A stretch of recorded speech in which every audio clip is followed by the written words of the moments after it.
Estão lembrados do policial de ontem? Qual que é o nome do policial de ontem, o da gráfica? Arnaldo. Tá lembrado do policial Arnaldo? Estão lembrados? Sim. Que é dono de uma gráfica junto com a mulher, foi morto por uma quadrilha que se fantasiou de catador de lixo. Sim. Vai ter reportagem disso, Zamataro? Deixa eu botar essa reportagem no ar.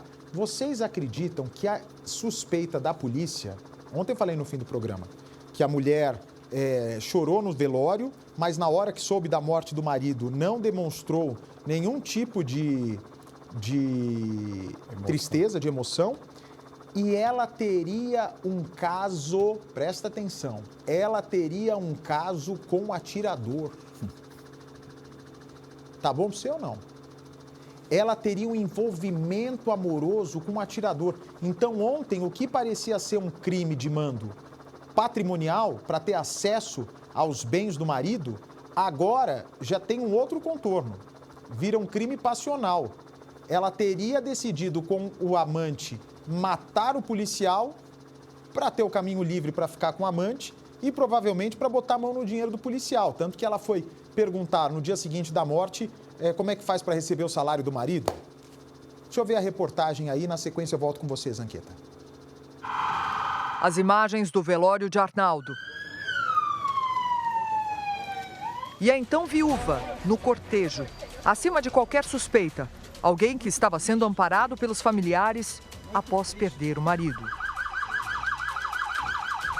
O convite de Fran para o velório do companheiro de vida. E a você também, minha nega, que você também perdeu sua mãe, né? Uma pessoa vai sentar nessa cadeira. Nós estamos em uma sala fechada, longe dos olhos de outras pessoas, porque essa pessoa tem medo do que a Fran ainda é capaz de fazer. A pessoa que vai sentar aqui, inclusive, foi convidada pela própria Fran para ir ao velório do marido. Mas como Fran saiu da situação de viúva e se tornou acusada de ser a mandante do assassinato do próprio marido, um policial civil que tinha carreira na corporação. Uma frieza durante a elaboração do flagrante. Durante o velório, ela consultou o nosso departamento pessoal sobre possibilidade do recebimento do salário. Foi pedido uma certidão de óbito. Ela trouxe uma declaração, que é o primeiro documento que se emite após uma morte. Então, essas suspeitas foram acumulando no decorrer da semana. Logo na hora do socorro, alguns fatos chamaram a atenção de quem acompanhava o caso. Fran estaria em uma loja perto da gráfica que tinha com o marido quando os dois pistoleiros entraram. Alguns detalhes da história que ela contou à polícia chamaram a atenção dos investigadores.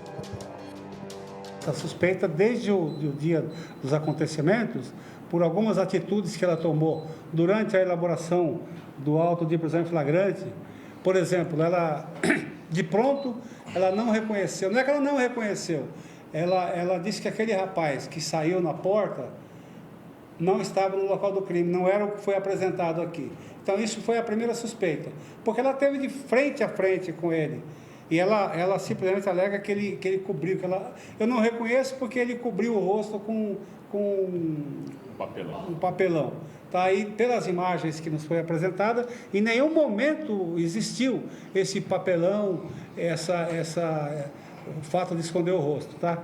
Na ação, os criminosos caminham pela rua escondendo o rosto com balões de festa e caixas de papelão. Tudo premeditado. Quando chegam no local, anunciam o assalto e então matam o investigador. A Polícia Militar apresenta o primeiro suspeito, o Douglas. Depois de conversarmos com eles, algumas informações que nós tiramos dele, identificamos um endereço no qual nós qualificamos, nós tínhamos o apelido, o vulgo Tatu, que posteriormente foi identificado como Ronaldo, o atirador, e reconhecido pelo próprio Douglas, o comparsa, que disse o seguinte: olha, ele me chamou para um roubo, eu não sabia que ele ia lá matar o policial. Então, ele, além de confessar a prática do possível roubo, o que a gente agora sabe que não, eu optei por latrocínio porque foi levada a arma do policial e R$2.000 e poucos. Mas agora, com o desenrolar, com essas suspeitas, como disse o doutor Pereira, ela muito fria, veja, ela sequer quis olhar a foto direito dos dois. Acaba de perder o marido, A intenção da viúva é identificar o criminoso e não falar, não conheço. Sendo que ela ficou de frente, como disse o doutor, e o outro a gente descobriu ontem, após eu determinar que a equipe fosse lá cumprir o mandado de prisão temporária, está a viúva tirando o material da gráfica, do qual tanto a esposa quanto o marido prestavam serviços. Então ele já foi na gráfica e ela já foi à casa deles, para nossa surpresa. Então a viúva passa realmente a ter ligação direta com o atirador. Funcionários do hospital onde Arnaldo foi atendido também perceberam a diferença no comportamento dela. A Fran, que é então aí suspeita de ser partícipe e mandante desse crime, veio até esse hospital para socorrer o marido, só que ela veio no carro de um vizinho. Eles pararam aqui o carro vizinho completamente desesperado e é quando a Fran desce para acompanhar o tratamento do então marido, que era o que todos achavam aqui que a esposa estaria preocupada com ele. Ela decide não entrar na sala naquele momento, mas o vizinho a todo momento tenta acompanhar como é que está o marido, se ele vai sobreviver ou não ao tratamento médico que ele estava sendo submetido aqui no TID Setúbal. A esposa, segundo os funcionários, ficou aqui por cerca de 2 horas até receber a notícia de que o Arnaldo havia falecido. Só que a todo momento ela ficou fora da sala de atendimento, ficou sentada em uma das poltronas aqui da recepção e na hora em que ela recebe a informação, ela se recusa a ver o corpo, pede para que outra pessoa vá ver e quem sai daqui com os pertences do Arnaldo, ele estava com a aliança e um cartão de banco, foi o vizinho dele. Este funcionário do necrotério, acostumado há anos com o comportamento de pessoas em situação de morte no hospital, desconfiou de Fran desde o início. Como é que ela chegou no hospital? Não, ela chegou aqui no hospital, entrou, desceu do carro com ele, ela socorreu, ela entrou e ficou de boa lá no canto, sem preocupação nenhuma. Aí logo em seguida, ela saiu para fora, perto da lanchonete, aí o investigador deu a notícia para ela, aí eu levei ela para uma salinha. Na salinha ela entrou, eu falei, ó, tem água para você tomar, ela simplesmente aí entrou o investigador. E falou para ela assim, o que aconteceu? Ela falou, não quero conversa, não quero nada, eu quero ir embora. Então, a atitude dela muito tranquila, que foi a atitude que eu vi sobre ela, porque ela não quis nem descer para reconhecer, ela não quis nada. E ela não quis contribuir naquele momento, é isso, com a polícia? Ela não quis contribuir, ela ficou na dela, quietinha, o que ela queria, disse que queria ir embora. Só quer ir embora, era isso que ela falava? Ela falava isso, que ela queria ir embora. O senhor viu ela chorando em algum momento? Ou o senhor, que já está acostumado com esse ambiente, infelizmente com as perdas da vida, ela teve uma atitude comum de alguém que estava perdendo um ente querido? Não teve atitude nenhuma. Ela simplesmente deu um grito só e mais nada. Quando ela contou para você que haviam matado o Arnaldo, que história que ela contou? Ela falou que ela estava na gráfica com o Arnaldo e com a filha e com mais uma pessoa. E ela saiu ali da gráfica e foi até o mercadinho pagar uma dívida da filha dela, que sempre comprava besteirinhas e tal, e ela foi pagar. E nesse momento que ela chegou no mercadinho, ela olhou e viu, né, 2 pessoas entrando e ela achou que era cliente. E ela voltou, né, para atender e um dos caras gritou para ela sair dali. E ela ouviu o barulho dos tiros. O que ela falou sobre a arma do Arnaldo? Ela falou que a arma do Arnaldo estava em cima do balcão. E que os bandidos teriam matado ele com a arma dele. E isso é um pouco estranho, né? Eu falei, como assim um policial deixa uma arma de bobeira? Mas a arma estaria em cima do balcão porque os bandidos, depois de cometerem o crime, deixaram ali ou porque o Arnaldo, comumente, segundo a Fran, deixava em cima do balcão? Segundo a Fran, o Arnaldo deixava em cima do balcão. Inclusive, aquele dia, parece que estava mais vulnerável. Fran disse para a amiga que as câmeras não estavam funcionando e que havia mais uma testemunha na cena do crime, que havia desmaiado durante os disparos. Porque eu perguntei para ela, Fran, não tem imagens de dentro da gráfica? E pelo que ela tinha dito, as câmeras não estavam funcionando, né, algo assim, e que teria uma pessoa lá ajudando o Arnaldo nessa questão.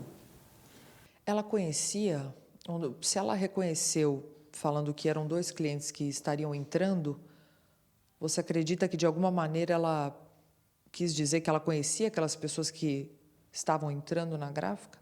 Então, como ela disse que ela estava dentro de um mercadinho e viu aquelas pessoas entrando, ela deduziu que seriam clientes.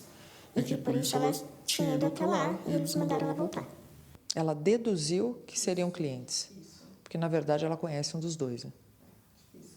Você sabe quem é essa pessoa ou não? Não faço ideia. Porque se ela deduz que era um cliente, era uma pessoa que ela realmente conhecia e que ela disse para a polícia que era cliente, talvez ela já tivesse armado um álibi. Pois é. Fran estava com a arma de Arnaldo. Não soube explicar para a polícia qual era a verdadeira ligação dela com o atirador foragido. Inclusive por que ela foi vista conversando com os familiares dele quando os policiais foram tentar encontrá-lo em casa. Durante a investigação, descobriram que o assassino prestava serviços na gráfica e que haviam trocado mensagem de final de ano. Ela chegou a justificar o que ela estava fazendo na casa do Ronaldo?